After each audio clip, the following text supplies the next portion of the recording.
আসসালামু আলাইকুম রহমতুল্লাহি অবরকাতুহু। সম্মানিত দর্শক, আমাদের রাষ্ট্র, আমাদের রাজনীতি, আমাদের রাজনীতিবিদ এবং আমাদের রাজনৈতিক দলগুলো নানাভাবে এখন দেশি এবং আন্তর্জাতিক যে সাইবার সন্ত্রাসী রয়েছে তাদের কবলে পড়েছে। এই সাইবার সন্ত্রাসীরা তারা কেউ বাংলাদেশি, হয়তোবা কেউ আমেরিকান, কেউ চাইনিজ, কেউ কোরিয়ান, কেউ হংকং। এই সন্ত্রাসীদের একটা গ্রুপ ব্যাংক লুট করছে, সেন্ট্রাল ব্যাংক লুট করছে। আমাদের মিলিটারির যে ওয়েবসাইটগুলো রয়েছে, সামরিক যে ওয়েবসাইটগুলো রয়েছে সেখানে তারা হ্যাকিং করার চেষ্টা করছে। সরকারি দপ্তরগুলোকে জিম্মি করছে। এই গেল একটা গ্রুপ। আরেকটা গ্রুপ নানা রকম পর্ন ভিডিও বানিয়ে, নানা রকম এআই দিয়ে পর্ন ভিডিও বানিয়ে বিভিন্ন রাজনীতিবিদ, আমলা, কামলা, সেনাপ্রধান থেকে শুরু করে সবাইকে জিম্মি করে যা মুখে আসে সেই কথাগুলো বলে পুরো দেশ সমাজকে একটা অশ্লীলতার জোয়ারে ভাসিয়ে দিচ্ছে। অন্যদিকে আমাদের সেই রাষ্ট্র ব্যবস্থার মধ্যে, সেটা বাংলাদেশ ব্যাংক হোক, ডিজিএফআই হোক, কচুক্ষেত হোক, পুলিশ হেডকোয়ার্টার হোক, সেখানে এই সকল সাইবার সন্ত্রাসীদের কতগুলো হ্যান্ডস রয়েছে। এমনকি রাষ্ট্রীয় গোয়েন্দা সংস্থাগুলো ডিবি বলেন, এসবি বলেন, তারপরে এনএসআই বলেন, তারা এই যে হ্যান্ডসগুলো, অর্থাৎ এ সকল প্রতিষ্ঠানে যে সকল দুর্বৃত্ত রয়েছে, ইনক্লুডিং আমাদের যে ন্যাশনাল টেলিকমিউনিকেশন মনিটরিং যে সেল রয়েছে, এনটিএমসি, যেটাতে কর্নেল জিয়াউল হাসান ছিলেন, এটার মধ্যেও অনেক এই সাইবার সন্ত্রাসীদের এজেন্ট রয়েছে। তারা বিভিন্ন গুরুত্বপূর্ণ ব্যক্তির টেলিফোন কল, এরপর এই গোয়েন্দা সংস্থাগুলোর মধ্যে দুর্বৃত্তরা তারা বিভিন্ন জায়গাতে হানি ট্র্যাপ করে, ট্র্যাপ তৈরি করে, তারপরে কখনো কখনো ট্র্যাপও বলা যাবে না, একেবারে অস্ত্রের মুখে এমন কতগুলো ঘটনা তারা ঘটিয়ে আবার এই জিনিসগুলো সাইবার সন্ত্রাসীদের হাতে ছেড়ে দিয়ে তারপরে সেখানে কখনো কখনো শত শত কোটি টাকার ডিল তারা করে থাকেন। এবং এই কাজের কারণে কি হলো, আমাদের দেশে বাংলাদেশ ব্যাংকের মতো ব্যাংক লুট হয়ে গেছে এদের কারণে। এদের কারণে অনেকগুলো প্রাইভেট ব্যাংক, এগুলো পত্রপত্রিকা আসেনি, বহুবার লুট হয়েছে। অনেকগুলো কর্পোরেট হাউস তারা যারা এই ব্যবসায়িক লেনদেন করে তাদের ইমেল হ্যাক করে, কম্পিউটার হ্যাক করে শত শত কোটি টাকা তারা লুট করেছে।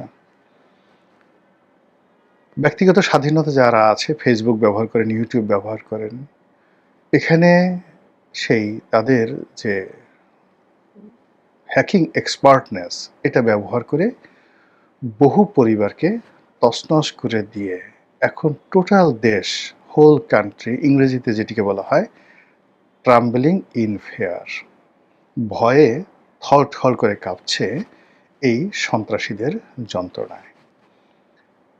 এই সন্ত্রাসীদের কবল থেকে স্বয়ং প্রধানমন্ত্রী তারেক রহমান, তার স্ত্রী এবং তার কন্যা, তারাও নিরাপদ নন। শেখ হাসিনা তার পরিবার নিরাপদ নন, আইজি সাহেব তার পরিবার নিরাপদ নন, তারপর সেনাবাহিনীর প্রধান, এমনকি ডিজিএফআইয়ের প্রধান, তারাও নিরাপদ নন। মন্ত্রী সালাউদ্দিন সাহেব, এখন স্বরাষ্ট্রমন্ত্রী, তিনিও নিরাপদ নন। অন্য কোনো মন্ত্রীও নিরাপদ নন। এরা যাকে ইচ্ছা তাকে জিম্মি করছে এবং যা ইচ্ছা তা বলে বেড়াচ্ছে। এবং এখনকার প্রযুক্তি এমন একটা অবস্থা হয়ে গেছে, যে কোনো মানুষের কণ্ঠ, যে কোনো মানুষের শরীর, মানে সব কিছু এখন এআইয়ের মাধ্যমে করা সম্ভব। তথ্য মানুষ জানতে চায়, এই তথ্যকে বিকৃত করে উপস্থাপন করার জন্য যে ধরনের প্রমাণপত্র, যেটা দেখলে আপনার মনে হবে যে এটা হয়েছে। যেমন আমি দুটো উদাহরণ দিই। সাম্প্রতিক সময়ে একটি গোলাপি বাস দুর্ঘটনা কবলিত হয়েছে হানিফ পরিবহন এটি করেছে, এরকম একটা ভুয়া এআই দিয়ে তৈরি করা ফটো কার্ড ছেড়ে দেওয়া হয়েছে। কেউ বুঝতে পারেনি। আমি ১ম এটাকে বললাম যে, "দেখুন তো এগুলো সহ্য হয়। এআই দিয়ে একটা বাসকে কি করা হচ্ছে?" কিন্তু আমি বললাম এটা এআই নির্মিত। তারপরও এটা লক্ষ, লক্ষ মানুষ গালাগালি করছে যে, এই বাসের কি দরকার ছিল? এই যে মানুষের মধ্যে অস্থিরতা, মানুষের মধ্যে যে নেতিবাচক চিন্তা এবং মানুষ সবসময় মন্দ কথা শুনতে চাচ্ছে। এই যে মানুষের যে মনোজগতের একটা ব্যাপক পরিবর্তন, এটা এই সাইবার সন্ত্রাসীদের কারণে হচ্ছে।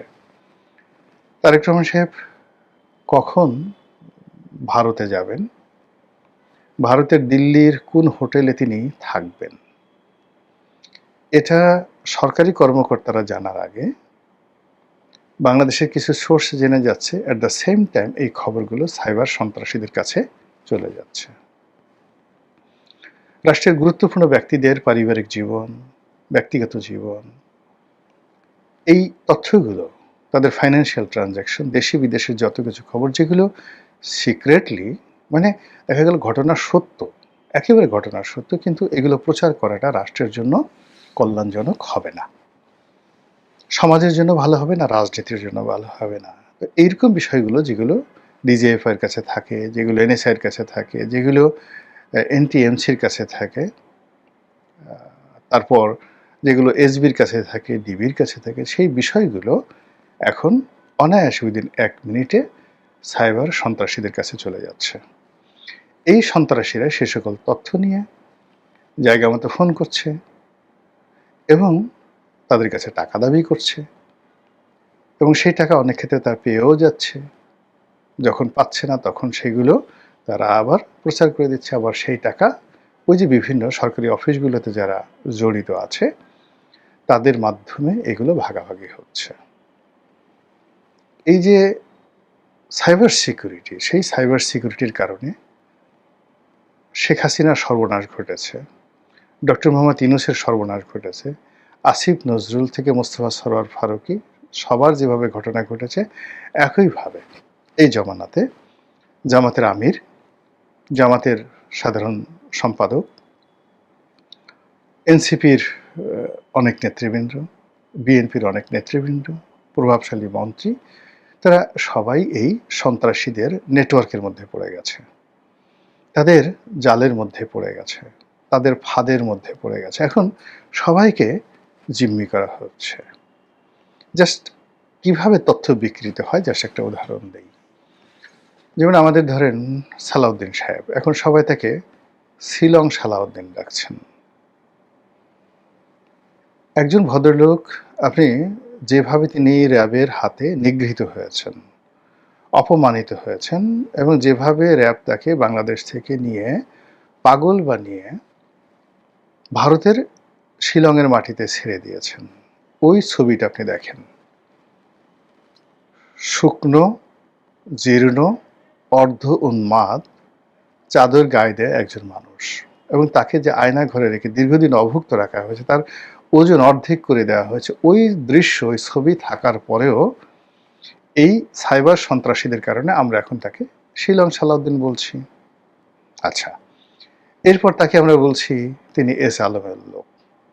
এখন এই সাইবার সন্ত্রাসীরা এমনভাবে এই জিনিসগুলো তুলছেন যে আপনি এর বিরুদ্ধে কোনো ন্যারেটিভ তৈরি করতে পারবেন না। জনাব সালাউদ্দিন সাহেবের ছেলে একেবারে বয়সী তরুণ, আমাদের ছেলের বয়সী। এখন এই সালাউদ্দিন সাহেবের ছেলে, সে একটা প্রফেশনে আছে, একটা কাজ করার চেষ্টা করছে। এখন সেই কাজ করার চেষ্টা করার পরে তার কয় টাকা লাভ হলো, কয় টাকা বেতন পেলো, কি হলো, সব কিছুর ব্যাংক ডিটেলস আছে।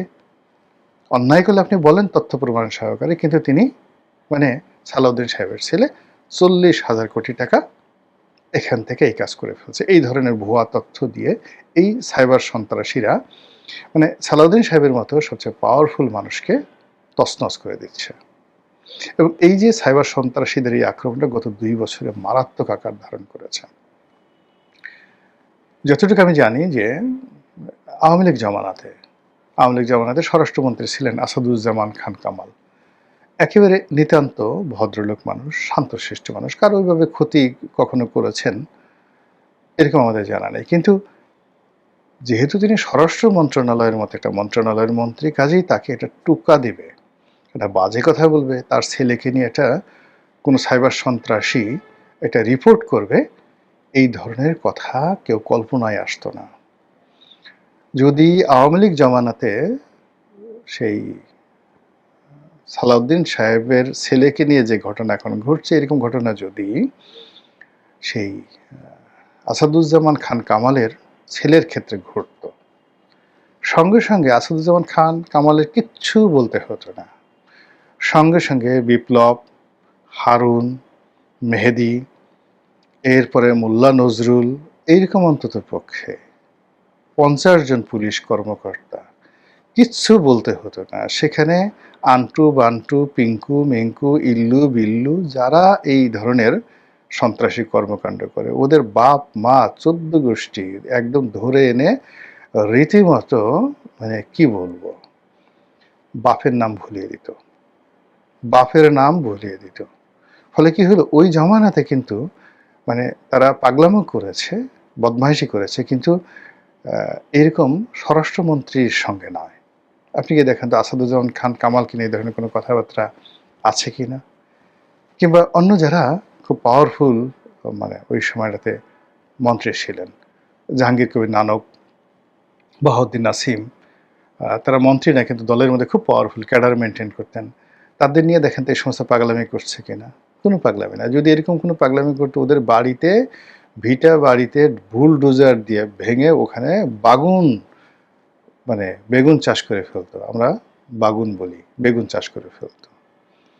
কিন্তু ইউনূস জামানাতে সব কিছু এতটা এলোমেলো হয়ে গেল। সেই এলোমেলোর কারণে যে কোনো সচিবের কান মলে দেওয়া কোনো ব্যাপার ছিল না।